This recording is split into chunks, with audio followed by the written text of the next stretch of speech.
Hello and welcome to ATFX's Fed rate decision preview. My name's Nick Twido. I'm the Chief Market Analyst. And again, we're going to look at what is a huge week for markets, and probably the blue ribbon event this week will be the Federal Reserve's rate decision. What we're going to focus on in today's video is the underlying fundamentals that we're getting. There's a big central bank announcements out this week. Federal Reserve fully expected to keep rates on hold at that 4.25 to 4.5%. Where we're expecting to see movements in the market and big volatility if we get a change of sign from the Fed is going to be from their statement, from the dot plot, which is, and we'll see the dot plot for the first time since March, and that is key. That's the first time the Fed have been able to give us the dot plot since we got Liberation Day from President Trump and those tariff calls, and of course from the press conference afterwards from Jerome Powell. Even though we got softer CPI prints last week and softer PPI prints, inflation's still remaining relatively sticky. We are seeing a softening in the jobs market, but probably nowhere near enough for the Fed, who are looking ahead with a lot of uncertainty due to tariffs, due to geopolitical uncertainties, and due to the US government's fiscal policies. They all feel that and we've heard from Fed members, they feel they can be inflationary. So they're kind of stuck between a rock and a hard place, and how they narrate that to the market is going to be very, very important. And once again, that focus on that dot plot, on the statement, and of course on the press conference is going to be paramount for traders. And we should see some big moves in markets, and we should see some great trading opportunities. So without any further ado, I'm going to skip over to some charts. We're going to look at gold, of course. We're going to look at euro, and we're going to look at dollar yen. And they're all interesting points, all near some good technical levels, could provide some really good trading opportunities. And here we go. So we're on the daily chart. This is gold. As always, we've seen gold hit that fresh all-time high on the back of geopolitical moves. This is the move up on the initial attacks by Israel, back down again on talk of ceasefire yesterday, a little creep up there because President Trump's come out and told Tehran to evacuate. Lots going on because of that, but we should see big moves in gold on the back of the dollar side of things. Now, one of the reasons that we have seen this move up in gold, not only due to the uncertainty that we've got from tariffs across the world, and this is the longer term view, obviously, but also because we've seen pullback and expectations of a rate cut cycle from the Fed.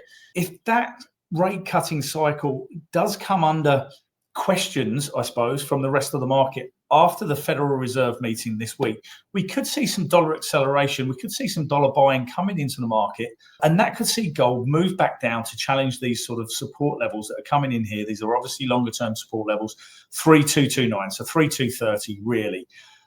First target, of course, top side, if we do see a weaker, or if we do see a more dovish Fed, if the Fed come out and go, we are seeing a weakening in the job market, we are seeing CPI and PPI come off, they're all true, and we think we may be getting a Fed cut coming up, then we could see it attack this first level that we saw, the high that we saw, 3,451, and then, of course, a target, that 3,500 level that we've had as the all-time high. At the moment, we're only pricing in a 60% chance in September. To be honest, tomorrow's chance is on 99% that they're going to hold. And then I think it's only a 15 to 20% chance that we might see a move in July. So where the market's probably really looking for some indication is whether we're going to get another cut after that. And I firmly believe the Fed's in that wait and see approach. They're going to need more data.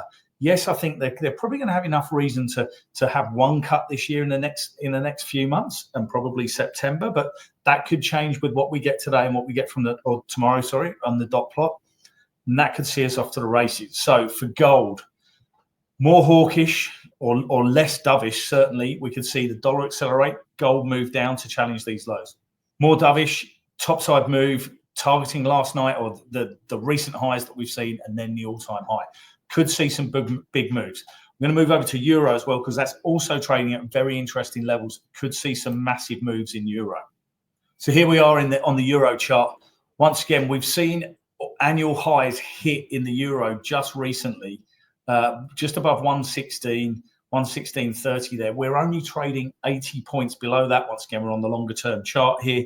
So same trading pattern that we've kind of got in gold, but could be an even bigger hit, because with the euro, you're kind of taking a little bit of that geopolitical uncertainty out of the trade. It could be a pure dollar trade.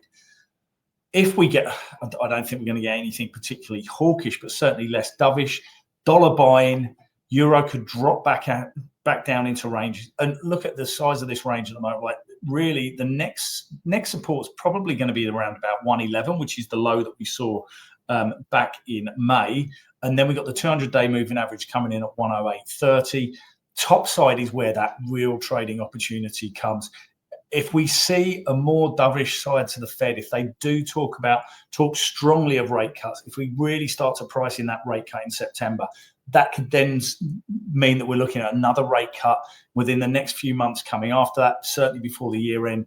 That should take out these highs. We should see some stop losses triggered, and that could take us back up to these highs. 120 is the next strike level we're looking for, and then all the way back to these highs over here, up about 122.70.